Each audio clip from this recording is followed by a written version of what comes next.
What is up, besties, and welcome back to my channel. My name is Scotty Holiday. I'm a queer creator and huge Star Wars nerd, so if you're into either one of those things, please consider subscribing and following me on social media at Scotty Holiday SW for all my latest Star Wars content. Throughout the Ahsoka premiere episodes, we got a handful of Knights of the Old Republic Easter eggs, and after a few rewatches, I seriously believe we could see a connection to the Rakata species in Ahsoka, and that's what I want to talk about today. This video was created during the 2023 WGA and SAG-AFTRA strikes. Without the labor of the writers and actors currently on strike, Andor and Ahsoka would not exist. Please check the description for more information on the strike and how you can support.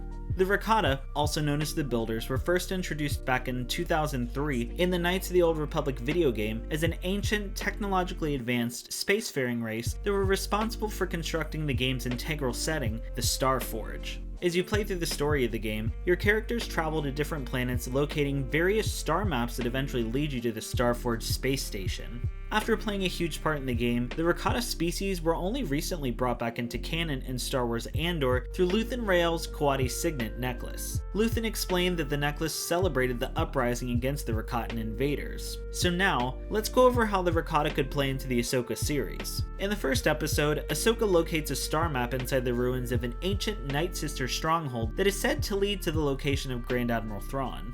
Then in episode 2, we see Morgan Elsbeth activate the star map in an ancient structure on the planet Cetos using Night Sister magic, but when asked about the structure, Morgan says it was created by an ancient people from a distant galaxy.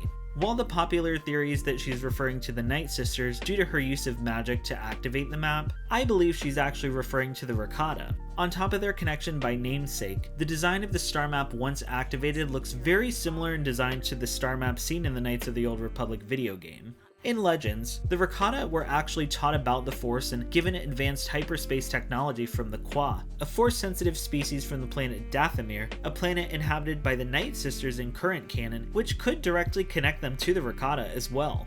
In Legends, the Rakata originated from the planet Lehon, or Rakata Prime, in the Unknown Regions, similarly to Grand Admiral Thrawn, who in Heir to the Empire, which the Ahsoka series seems to be pulling from, returned to the known galaxy from the Unknown Regions to take control of the Imperial Remnant. But in Ahsoka, we learn that Thrawn is actually lost in a completely different galaxy, so it's possible that the Rakata's origins could be changed to that same galaxy as well to fit with current canon and add to their involvement. Some other general connections to the Knights of the Old Republic video games we see in Ahsoka are through the use of the HK Assassin droids, which were introduced in the first game, as well as the Eye of Sion starship, sharing the same name as the Sith Lord Darth Sion from Knights of the Old Republic 2. So do you think these Knights of the Old Republic connections are just fun Easter eggs, or could there be more to them, leading to the Rakatans eventually in Ahsoka? Let me know down in the comments or join my Discord to continue the conversation there. Make sure to like, subscribe, and consider following me on social media at Scotty Holiday SW for all my latest Star Wars content. Thank you all so much for watching, and as always, may the Force be with you.